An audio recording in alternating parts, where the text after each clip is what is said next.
Hello. Just doing a quick video update here.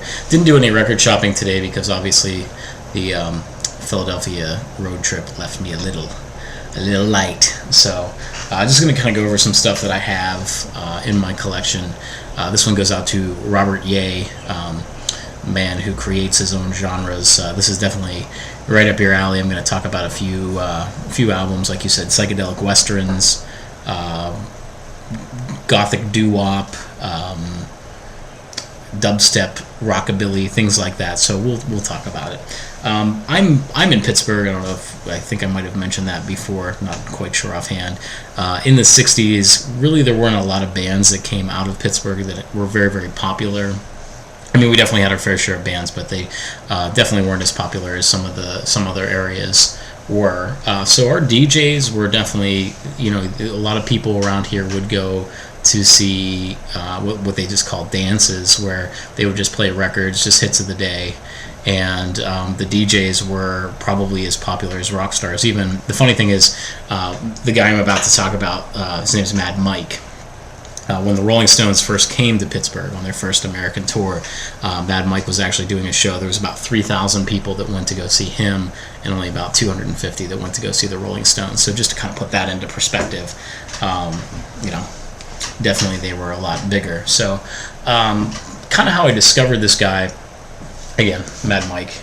He's, a lot of the stuff that he put out, he was a huge record collector in his day. He would just go to Chicago, take a couple of cars with him, just load them up with records, come back, and just play this really crazy stuff that people had never heard before.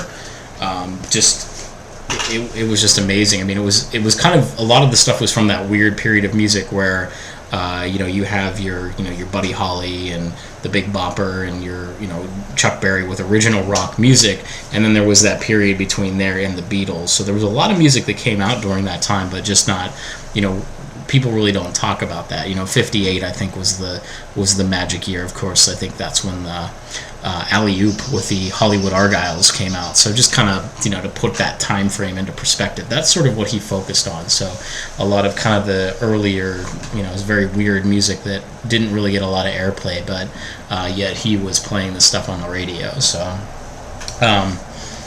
just one day there's one record store that I go to, and they just have just a huge amount of compilations. I was just trying to go through and find like some compilations. I usually would go through every single one, because a lot of times there was like radio station compilations that would usually have pretty good stuff, sometimes obscure things that you would not necessarily find on LP. So I would go through and look at every single one of those, and I came upon a lot of these first two albums. Now, more than likely, if you're watching this and you're in another area of the country, you're not going to find these first two albums unless you come here. But as I showed you there before, Mad Mike Moldies #1, just kind of a compilation of just kind of that crazy stuff. One side is rock, the other side is the ballads. So and it's not rock music as you would think is, not necessarily classic rock or anything like that. He put out 4 albums total.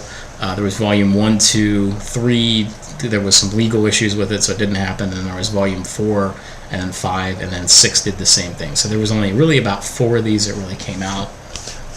Here is more Mad Mike Moldies. This is actually number 4. And it actually has Psycho on it from the Sonics, which, of course, the Sonics, he kind of broke the Sonics, and also Tommy James and the Shondells with Hanky Panky. So he was if you're listening to Hanky Panky, probably one of the reasons why it's as popular as it is because of Mad Mike. He found the original pressing of it, played it on the radio, got really big in Pittsburgh, and then became sort of a regional hit. So what's pretty cool, though, is, and now these are what's readily available, so if you're kind of into sort of, undefinable music, Robert, you definitely want to go out and get these.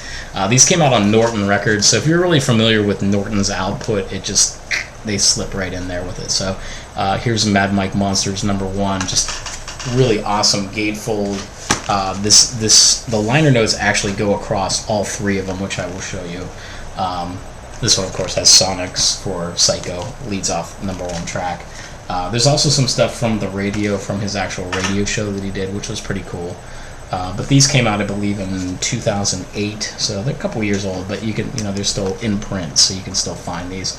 So definitely kind of weird, obscure stuff if you're kind of into sort of the one-hit wonders, no-hit wonders. A lot of stuff on here. There's Volume 2, same thing. Beautiful pictures, they show everything on it, good stuff. And last but not least, Volume number 3. And actually, the one guy at the record store that I was talking about, that I was doing all this searching on, he actually did some of the liner notes on this, so I got him to go ahead and sign this for me. But Mad Mike number 3, so definitely some cool music. Again, kind of that weird, undefinable genre, if you will, but definitely some good stuff. Just really good party records, like just good stuff to put on, and people are just like, what the heck are you listening to? Well, it's undefinable. Mad Mike Monsters and Mad Mike Moldies, so definitely go check those out. So like I said, just a quick update, just wanted to kind of go over those real quick with you.